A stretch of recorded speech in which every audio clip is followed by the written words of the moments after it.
دعائیں جنہیں ہم فرض نماز کے بعد بھی پڑھ سکتے ہیں اور نفل نماز کے بعد، وہ ہے 3 مرتبہ استغفار کرنا اور اللہم انت السلام و منک السلام تبارک یا ذا الجلال والاکرام۔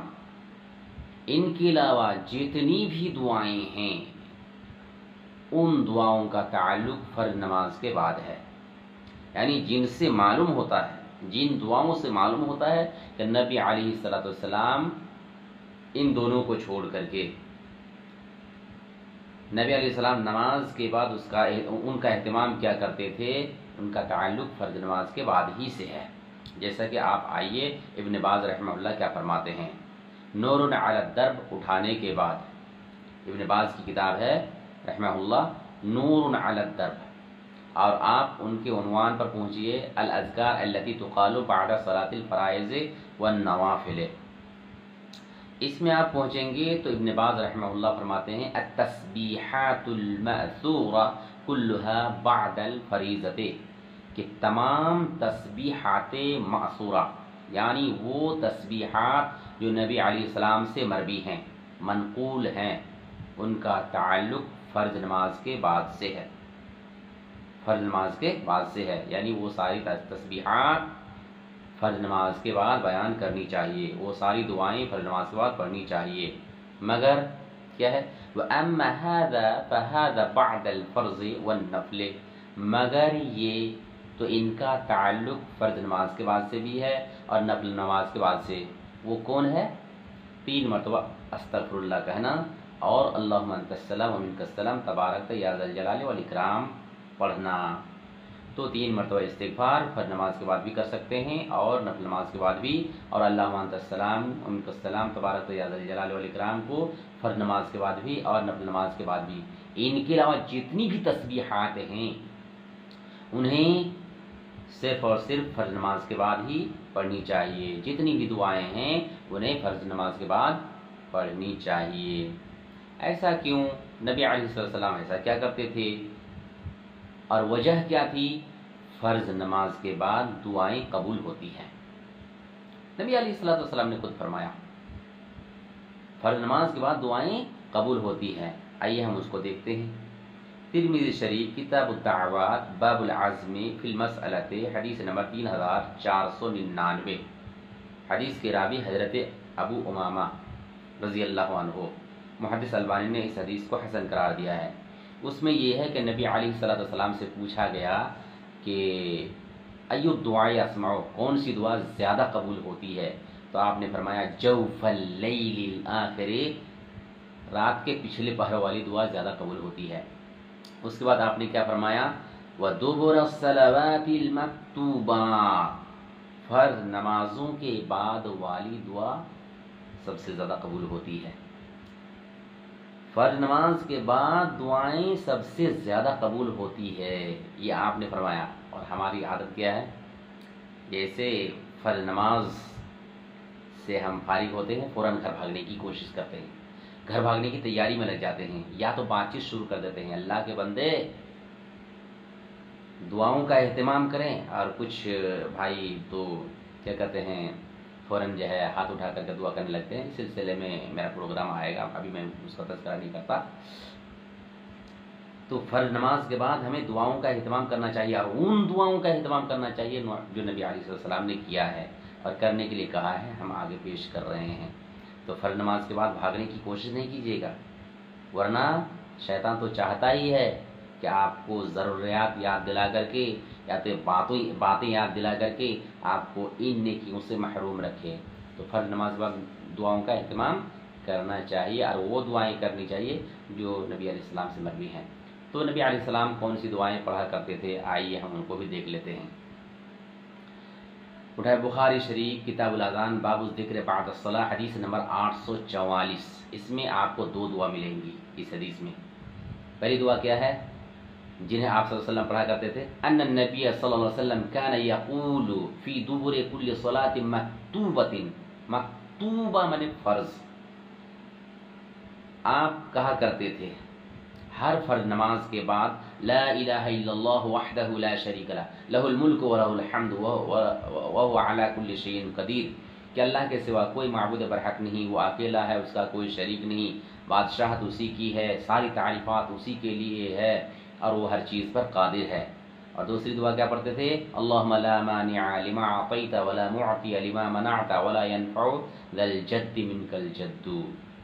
کیا ترجمہ ہے؟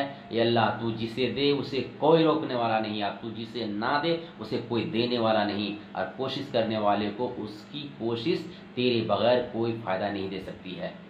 کوشش کرنے والے کتنی بھی کوشش کر لے، کچھ نہیں ہو سکتا جب تک اللہ تعالیٰ نہ چاہے۔ کیوں؟ وما تشاءون الا ان یشاء اللہ، اللہ جو چاہے گا وہی ہوگا، آپ کے چاہنے سے کچھ نہیں ہوگا، آپ کے چاہنے سے، ہمارے چاہنے سے کچھ نہیں ہو سکتا۔ تو یہ دعا آپ صلی اللہ علیہ وسلم فرض نماز کے بعد پڑھا کرتے تھے۔ اسی طرح سے آپ نے آیت الکرسی کے بارے میں فرمایا، جسے ہم اور آپ آیت الکرسی کہتے ہیں، آیت الکرسی کہتے ہیں۔ کیا فرمایا؟ یہ حدیث نسائی میں ہے، صحیح ابن حبان میں ہے، طبرانی میں بھی ہے، اور یہ حدیث صحیح ہے جو میں پیش کرنے کے لیے جا رہا ہوں۔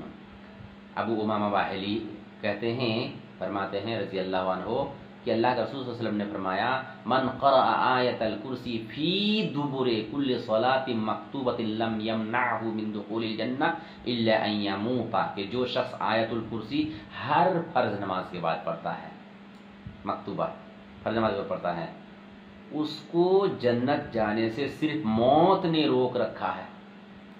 ہر فرض نماز کے بعد جو آیت الکرسی پڑھتا ہے، صرف موت ہی اس کو جنت جانے سے روک رکھا ہے۔ کیوں؟ مرا نہیں اس لیے جنت گیا نہیں، مر جاتا تو جنت میں ہوتا۔ اس کا مطلب آیت الکرسی ہر فرض نماز بعد پڑھنے والا وہ جنتی ہے۔ اسی طرح سے ہے تو ہمیں فرض نماز کے بعد ہی پڑھنی چاہیے۔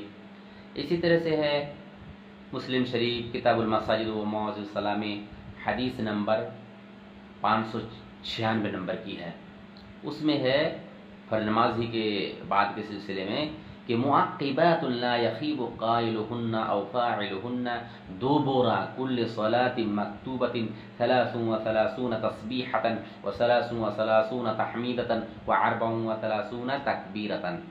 مطلب میں بتا دیتا ہوں، تو ہلکا سا ترجمہ بھی سمجھ لیجیے کہ فرض نماز کے بعد پڑھے جانے والے کچھ کلمات یا کیے جانے والے کچھ اعمال ایسے ہیں جنہیں کرنے والے، پڑھنے والے یا کرنے والے کبھی نامراد نہیں ہوتے۔ وہ کیا ہے کلمات؟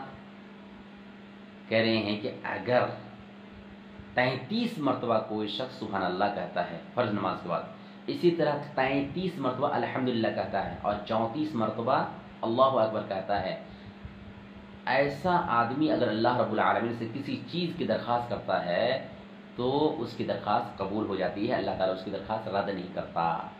یہ جو ہے ان تسبیحات کے فائدے ہیں فرض نماز کے بعد پڑھنے سے، تسبیحات بیان کرنے سے۔ اسی طرح سے نبی علیہ الصلوۃ والسلام نے حضرت معاذ بن جبل سے وصیت کی، کیا کی؟ کہ یہ دعا ہر نماز کے بعد پڑھنا، یعنی ہر فرض نماز مراد ہے، محدثین نے کہا۔ کیا ہے دعا؟ اللہم اعنی علی ذکرک و شکرک و حسن عبادتک، اے اللہ تو میری مدد فرما کہ میں تیرا ذکر کر سکوں، تیرا شکر ادا کر سکوں اور اچھی طرح تیری عبادت کر سکوں۔ یہ حدیث صحیح ہے، بلوغ المرام میں ہے، کتاب الصلاۃ میں آپ کو مل جائے گی، اور حدیث نمبر بلوغ المرام کی 257 نمبر کی ہے۔ اسی طرح سے ایک لمبی چوڑی دعا ہے، وہ دعا کہاں پہ ہے؟ مسلم شریف کتاب المساجد و مواضع الصلاۃ باب استحباب الذکر بعد الصلاۃ، حدیث نمبر 594 میں مل جائے گی۔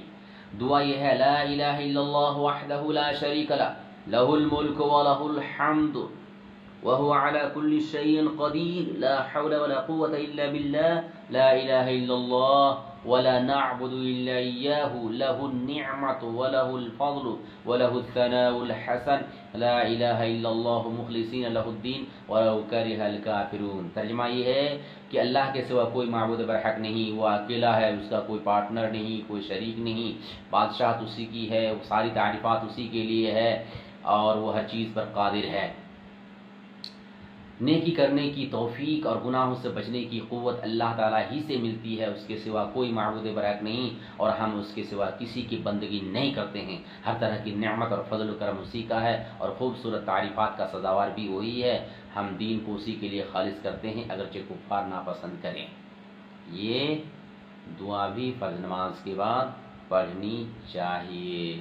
اسی طرح سے فتوی اللجنۃ الدائمہ جلد نمبر 2 صفحہ نمبر 185 میں ہے کہ سورۃ الاخلاص، سورۃ الفلق اور سورۃ الناس بھی فرض نماز کے بعد پڑھنی چاہیے۔ اس کے بہت سارے فائدے ہیں، شیاطین سے انسان جو ہے محفوظ رہ سکتا ہے، اور بھی بہت ساری برائیوں سے بہت ساری خرابیوں سے انسان محفوظ رہ سکتا ہے، اور بھی دیگر چیزیں ہیں جنہیں ہمیں فرض نماز کے بعد ہی پڑھنی چاہیے، ان کا اہتمام کرنا چاہیے تاکہ سنت پر عمل ہو سکے اور ہمیں اس کا پورا فائدہ حاصل ہو سکے۔